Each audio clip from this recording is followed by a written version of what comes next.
Assalamualaikum warahmatullahi wabarakatuh. Kami dari kelompok 2 akan mempresentasikan tugas makalah kami manajemen resiko tentang Himpunan Mahasiswa Islam. Pendahuluan studi kasus Himpunan Mahasiswa Islam HMI.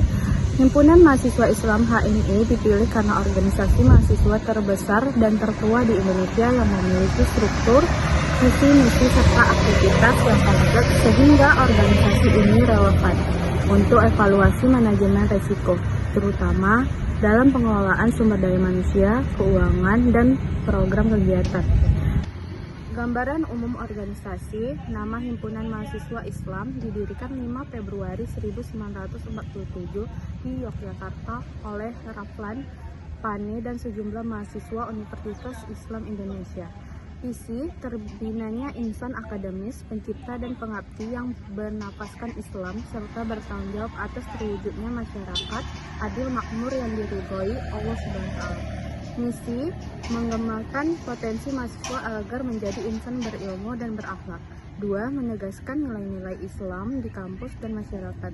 3. Menjadi wadah kaderisasi yang menyiapkan pemimpin umat dan bangsa. 4. Menjalin sinergi antar mahasiswa Islam. Tujuan membentuk mahasiswa muslim yang berilmu, pengetahuan tinggi, berakhlak mulia, dan berjiwa pemimpin, serta mampu berperan aktif dalam pembangunan masyarakat dan negara. Struktur organisasi. 1. PBHMI, pengurus besar di tingkat nasional. 2. Batko, badan koordinasi tingkat wilayah. 3. Cabang di tingkat kota atau kabupaten. 4. Komisariat di tingkat universitas atau fakultas. Sumber daya. 1. Sumber daya manusia, mahasiswa aktif dari berbagai universitas di seluruh Indonesia. 2. Sumber daya finansial, iuran anggota, donasi alumni, dan dukungan kegiatan dari mitra. 3. Sumber daya non-finansial, jejaring alumni, aset organisasi, sekretariat, inventaris, serta reputasi organisasi di dunia kampus dan masyarakat.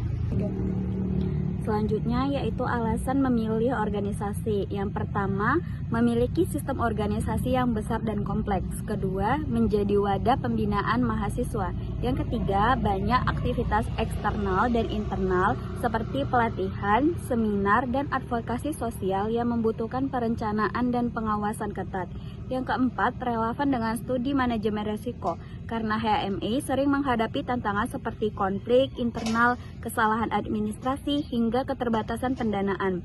Yang kelima, HMI merupakan organisasi non-profit berbasis nilai dan ideologi, sehingga menarik untuk dianalisis dari sisi manajemen risiko yang tidak hanya bersifat finansial, tetapi juga reputasi dan berkelanjutan organisasi. Selanjutnya yaitu identifikasi resiko dalam organisasi HMI. Jenis resiko yang pertama yaitu resiko organisasi. Penjelasan resikonya, konflik internal antar anggota atau antar pengurus yang dapat menghambat kegiatan organisasi. Selanjutnya yaitu ada resiko keuangan, keterbatasan dana untuk pelaksanaan program kaderisasi, kegiatan sosial atau administrasi. Selanjutnya resiko sumber daya manusia, kekurangannya kader aktif yang kompeten atau regenerasi kepemimpinan dokumentasi organisasi. Yang selanjutnya itu ada resiko operasional, yaitu ketidakpastian dalam pengolahan kegiatan dan administrasi. Selanjutnya yaitu resiko reputasi, yaitu isu negatif atau kesalahpahaman publik yang dapat menurunkan citra HMI sebagai organisasi mahasiswa Islam. Selanjutnya yaitu resiko teknologi dan informasi, yaitu kurangnya pengolahan data anggota atau penyebaran informasi yang tidak akurat di media sosial. Selanjutnya, analisis resiko menggunakan metode fishbone analysis. Metode fishbone atau diagram tulang ikan digunakan untuk mencari akar penyebab masalah organisasi. Contoh kasus yang dianalisis yaitu kegiatan berkaderisasi HMJ tidak berjalan maksimal, ataupun masalah utamanya kegiatan kaderisasi HMJ tidak efektif. Maka dia ada faktor penyebab. Nah, yang pertama itu ada manusia ataupun people, kurangnya pelatih atau instruktur yang kompeten. Selanjutnya ada minimnya partisipasi kader baru. Kedua, ada metode ataupun method. Sistem kaderisasi tidak terstruktur dengan baik. Selanjutnya tidak ada evaluasi rutin terhadap hasil pelatihan. 3, ada material. Nah, material ini ada dan terbatas untuk pelaksanaan kegiatan, juga ada fasilitas pelatihan tidak memadai. 4, yaitu ada lingkungan, persaingan organisasi mahasiswa dari kampus, dan minimnya dukungan dari pihak universitas. 5, ada manajemen. Nah, itu manajemen kurangnya koordinasi antara petugas cabang dan komisariat. Tidak ada perencanaan kegiatan jangka panjang yang memadai. Kesimpulannya, HMI merupakan organisasi mahasiswa yang sangat potensial untuk dijadikan studi kasus evaluasi manajemen risiko karena memiliki sistem besar, aktivitas padat, dan tantangan nyata dalam pengelolaan organisasi. Melalui analisis risiko seperti fishbone analysis, organisasi dapat memperbaiki sistem kaderisasi, meningkatkan pengelolaan sumber daya, dan memperkuat keberlanjutan organisasi.